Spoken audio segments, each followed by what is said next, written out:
नमस्कार, हिमाचल समाचार में आपका स्वागत है। आज के मुख्य समाचार। मुख्यमंत्री ने केंद्रीय वित्त मंत्री से भेंट कर हिमाचल के लिए वित्तीय सहायता का किया अनुरोध। मुख्यमंत्री ने की सेब उत्पादकों के हितों की वकालत। सेब अर्थव्यवस्था के सुदृढ़ीकरण के लिए 100% आयात शुल्क लगाने का किया आग्रह। मुख्यमंत्री ने केंद्रीय स्वास्थ्य मंत्री से की भेंट। मुख्यमंत्री का मानवीय चेहरा, मानवता का सशक्त प्रमाण। अब सरकारी स्कूलों में भी पूरा हो रहा अंग्रेजी माध्यम से शिक्षा का सपना। घुमारवीं के चुवाड़ी उच्च विद्यालय में बच्चों को अंग्रेजी माध्यम से मिल रही शिक्षा। स्मार्ट क्लासरूम, इंटरनेट, पुस्तकालय, कंप्यूटर लैब जैसी आधुनिक सुविधाओं से सुसज्जित है विद्यालय। और अब समाचार विस्तार से। मुख्यमंत्री ठाकुर सुखविंदर सिंह सुक्खू ने वीरवार को दिल्ली में केंद्रीय वित्त मंत्री श्रीमती निर्मला सीतारमण से शिष्टाचार भेंट की। बैठक में मुख्यमंत्री ने केंद्रीय वित्त मंत्री के साथ राज्य की वित्तीय स्थिति पर चर्चा की और हिमाचल प्रदेश की आर्थिक स्थिति को सुदृढ़ करने के लिए केंद्र सरकार से उदार सहयोग प्रदान करने का आग्रह किया। ठाकुर सुखविंदर सिंह सुक्खू ने केंद्रीय मंत्री को 16वें वित्त आयोग को प्रस्तुत किए गए ज्ञापन एवं अतिरिक्त ज्ञापन की जानकारी दी। उन्होंने राजस्व घाटा अनुदान को न्यूनतम 10,000 करोड़ रुपए प्रतिवर्ष निर्धारित किए जाने का आग्रह किया। उन्होंने 16वें वित्त आयोग के अवार्ड पीरियड के दौरान राज्यों के राजस्व एवं व्यय अनुमानों के यथार्थवादी आकलन पर बल दिया। मुख्यमंत्री ने पहाड़ी राज्यों के लिए अलग से एक ग्रीन फंड के गठन की पैरवी करते हुए कहा कि इसमें प्रतिवर्ष 50,000 करोड़ रुपए का प्रावधान सुनिश्चित किया जाए। उन्होंने कहा कि पर्वतीय राज्य देश की ग्रीन फ्रंटियर्स हैं और उनकी पारिस्थितिकी तंत्र को मजबूत बनाने में महत्वपूर्ण भूमिका है।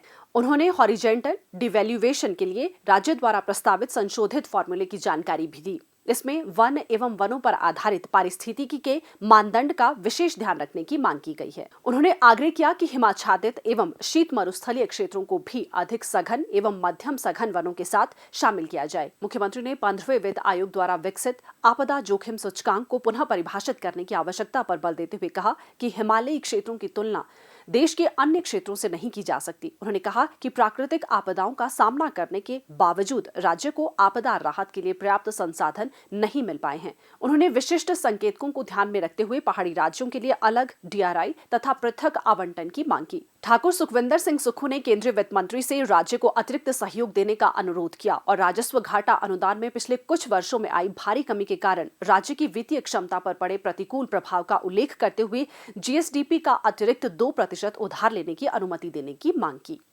मुख्यमंत्री ठाकुर सुखविंदर सिंह सुक्खू ने केंद्रीय वित्त मंत्री श्रीमती निर्मला सीतारमण के समक्ष प्रदेश के सेब उत्पादकों के हितों की पुरजोर वकालत की। उन्होंने बागवानों की समस्याओं को लेकर केंद्र सरकार से तुरंत हस्तक्षेप की मांग की। उन्होंने विदेशी सेबों के बढ़ते आयात से राज्य के सेब उत्पादकों को हो रही भारी क्षति से केंद्रीय वित्त मंत्री को अवगत करवाया। मुख्यमंत्री ने लगभग 2.5 लाख सेब उत्पादकों के हितों को सर्वोपरि रखते हुए सेब को विशेष श्रेणी में शामिल करने की मांग की ताकि प्रदेश के किसानों को अंतर्राष्ट्रीय प्रतिस्पर्धा से संरक्षण मिल सके।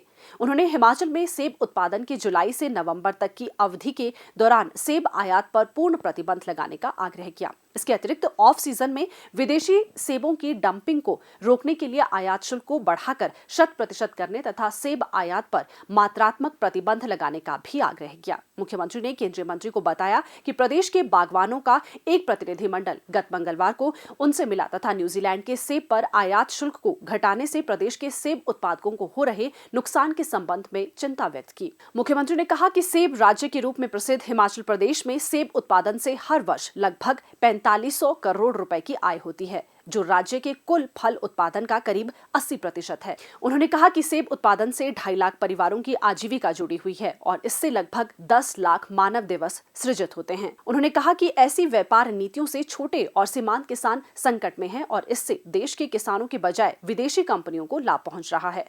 मुख्यमंत्री ने न्यूजीलैंड के साथ हुए मुक्त व्यापार समझौते पर भी चिंता व्यक्त करते हुए कहा कि पिछले 1 दशक में यहाँ से सेब आयात 2.5 गुना बढ़ गया है।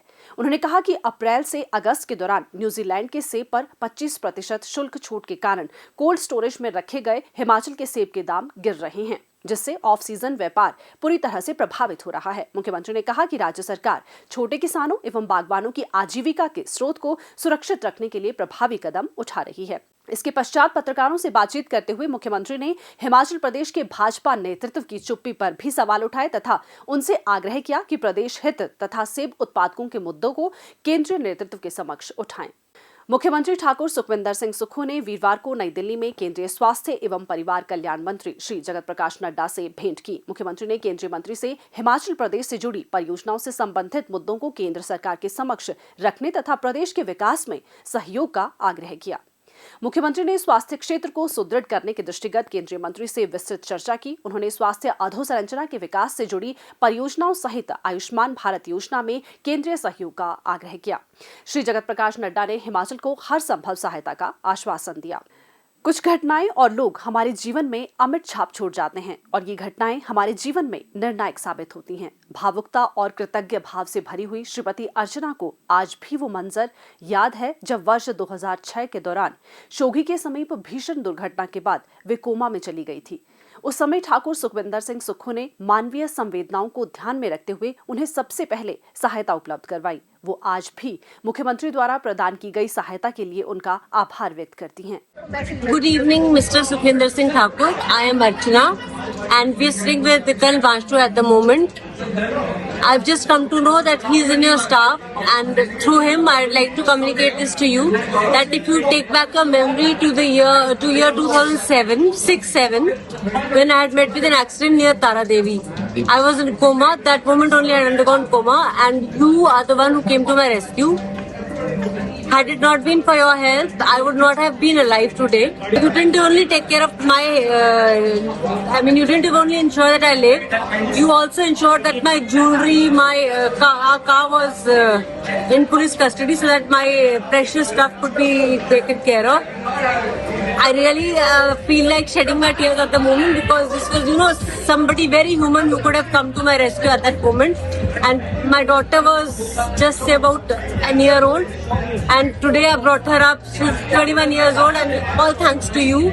I am really indebted to you with the folded hands. Thank you so very much. And actually I feel like crying when I am saying thank you to you. People don't come to, this is very human, this is godly, very divine that God had plans of giving me life, and He had sent you as an angel for rescuing me. Thank you so much, Mr. Sukhvinder. Thanks a ton. Thank you so much, and I wish that similar kind of help you can extend to other people also. And the reason that God has chosen for you for this is because He knows that you are a divine soul. Thank you very much.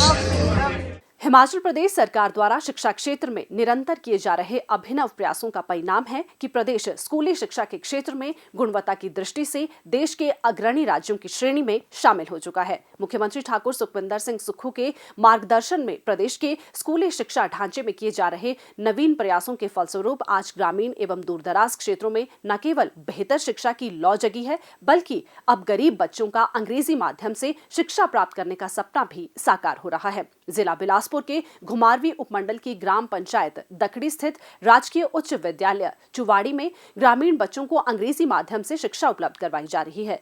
आधुनिक सुविधाओं से सुसज्जित इस विद्यालय में बच्चों को smart classroom, IT lab, आधुनिक पुस्तकालय, वाईफाई सहित अनेक सुविधाएं उपलब्ध है। सरकार के इस महत्वपूर्ण कदम से न केवल बच्चों को अंग्रेजी माध्यम में पढ़ाई का अवसर मिल रहा है, बल्कि उनके आत्मविश्वास में भी निरंतर वृद्धि हो रही है। प्रदेश सरकार की इस पहल से अब अभिभावक अपने बच्चों को निजी विद्यालयों की महंगी फीस चुकाने के बजाय सरकारी विद्यालयों में पढ़ाना अधिक उपयुक्त समझ रहे हैं। इससे जहां एक और अभिभावकों का आर्थिक बोझ कम हुआ है, वहीं दूसरी ओर कम खर्चे में बच्चों को अंग्रेजी माध्यम के साथ साथ आधुनिक सुविधाओं से युक्त गुणवत्तापूर्ण शिक्षा प्राप्त हो रही है। इस विद्यालय में पढ़ रहे बच्चों के अभिभावक अनीता, अनु शर्मा एवं माला शर्मा का कहना है कि उनके बच्चे पिछले 2-3 वर्षों से इसी विद्यालय में अध्ययनरत है। यहाँ इस स्कूल में इंग्लिश मीडियम स्टार्ट हुआ है, तभी मैंने अपनी बेटी को प्राइवेट स्कूल से निकाल कर यहाँ इस सरकारी स्कूल में डाला है। यहाँ पर स्मार्ट क्लासेस हैं, कंप्यूटर क्लासेस हैं, लैब्स हैं, खेलने के लिए प्लेग्राउंड है। हम सरकार का धन्यवाद करते हैं कि सरकार ने हमारे सरकारी स्कूलों में भी इंग्लिश मीडियम शुरू कर रखा है, जिसके कारण हमारे बच्चे भी इंग्लिश में पढ़ रहे हैं। मेरा बच्चा यहाँ पे 6ठी क्लास से पढ़ रहा है, अभी वो 9th क्लास में है। पहले वो प्राइवेट स्कूल में पढ़ता था, तो उसके बाद हमें यहाँ अच्छा लगा, अच्छा है, टीचर भी अच्छे हैं, इंग्लिश मीडियम भी है, इसलिए अब जब सरकारी स्कूल में अच्छी फैसिलिटी है तो हमने काहे को प्राइवेट स्कूलों में ज़्यादा एक्स्ट्रा ऐसे खर्च करना। मैं माननीय मुख्यमंत्री जी का धन्यवाद करती हूँ जिन्होंने स्कूलों में इंग्लिश मीडियम की ये वो की, तो बच्चे सब सीख रहे हैं। बहुत बहुत धन्यवाद है उनका। विद्यालय में पढ़ रहे बच्चों त्रिशा, वैष्णवी, वूलनाथ, हर्षित, अलीशा, संध्या, नवीन एवं अंशुल का कहना है कि अंग्रेजी माध्यम से शिक्षा प्राप्त करने की सुविधा से उनके आत्मविश्वास में वृद्धि हुई है। My name is Ali Sharma. I read in 8th class in GHS Chwadi. I read in English medium. My name is Trisha and I am 12 years old. I read in GHS Chwadi. I study in 7th standard. I like dancing, reading books, singing. My aim is to become a doctor and serve my nation. I opted English medium and I enjoy in this school. प्रदेश सरकार का उद्देश्य ग्रामीण एवं दूर दराज क्षेत्रों में रहने वाले बच्चों को घर के समीप गुणवत्तापूर्ण शिक्षा उपलब्ध करवाना है। मुख्यमंत्री ठाकुर सुखविंदर सिंह सुक्खू के नेतृत्व में प्रदेश सरकार ने इस दिशा में कई अहम एवं ऐतिहासिक निर्णय लिए हैं, जिनके सुखद परिणाम अब सामने आ रहे हैं। हिमाचल समाचार देखने के लिए सब्सक्राइब करें YouTube चैनल हिमाचल समाचार, लाइक करें Facebook page information and public relations department Himachal Pradesh और CMO हिमाचल, फॉलो करें X @DPRHP और CMO हिमाचल, फॉलो करें Instagram @DIPR हिमाचल और CMO हिमाचल, विजिट करें वेबसाइट www.himachalpr.gov.in। इस अंक में इतना ही, कल फिर होगी मुलाकात। दीजिए इजाजत, नमस्कार।